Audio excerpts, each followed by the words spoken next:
warahmatullahi wabarakatuh. Perkenalkan, nama saya Rakuspita dari kelas PAI 1E. Di sini saya ingin menjelaskan tentang evaluasi dalam pendidikan Islam. Yang pertama adalah pengertian evaluasi dalam pendidikan Islam. Evaluasi berasal dari kata to evaluate yang berarti menilai. Di samping kata evaluasi terdapat pula istilah measurement yang berarti mengukur. Pengukuran dalam pendidikan adalah usaha untuk memahami kondisi-kondisi objektif tentang suatu yang akan dinilai. Penilaian dalam pendidikan Islam akan objektif apabila disandarkan pada nilai-nilai Al-Quran dan hadis. Menurut Prof.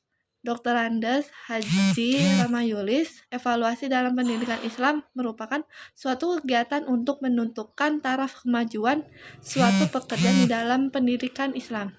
B. Objek, tujuan, dan fungsi evaluasi dalam pendidikan Islam.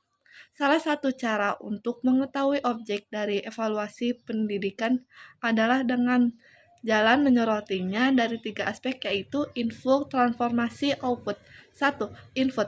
Dalam dunia pendidikan, khususnya dalam proses pembelajaran di sekolah, input tidak lain adalah calon siswa. Aspek yang bersifat rohani akan mengalami hambatan atau kesulitan. A. Kemampuan. B. Kepribadian. C. Sikap. Dan D. Inteligensi. 2. Transformasi, yang dapat diibaratkan sebagai mesin mengolah bahan mentah menjadi bahan jadi, akan memegang peranan yang sangat penting. Unsur-unsur dalam yang menjadi objek penilaian demi diproses hasil pendidikan yang diharapkan antara lain: A. Kurikulum atau materi pelajaran. B. Metode pengajaran dan cara penilaiannya. C. Sarana pendidikan atau media pendidikan. D. Sistem administrasi. E. Guru dan personal lainnya dalam proses pendidikan. 3. Output. Sarana evaluasi dari segi output adalah tingkatan pencapaian atau prestasi belajar yang berhasil diraih peserta didik setelah mereka terlibat dalam proses pendidikan selama jangka waktu yang telah ditentukan. Menurut Anas Sujirjono, tujuan evaluasi secara umum adalah: pertama, untuk mencari informasi atau bukti-bukti tentang sejauh mana kegiatan-kegiatan yang dilakukan telah mencapai tujuan.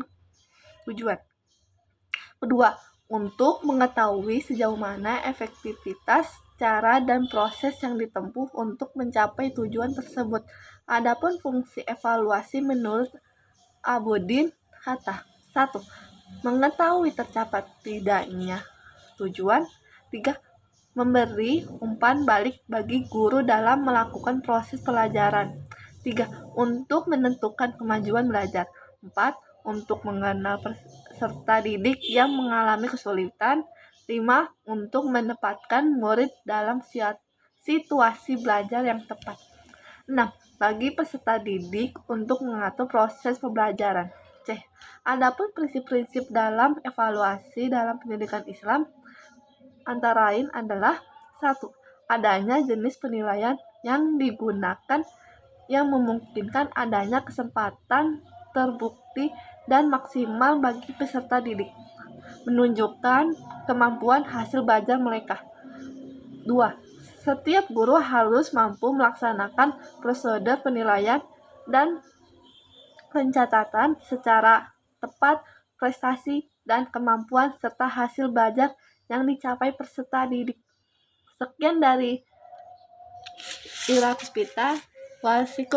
Waalaikumsalam warahmatullahi wabarakatuh.